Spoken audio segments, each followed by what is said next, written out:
Maybe call Mrs. Floria instead to give a message to Sir Robert. And if you want to give message to our beloved coordinator, Sir Robert, to our beloved friend, mentor, our father, our brother, my baby, and you're open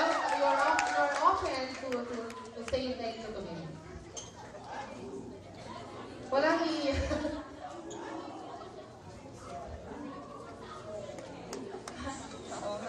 Sir, hindi rin ako prepared sa speech ko. Pero matagal ko na pinapractice tong line na to eh. In behalf of the Baritudo Angelus, we are very much thankful to your support, sir. Ito yung line ko para sa'yo. When everybody stopped believing in us, you never did. You never gave up on us.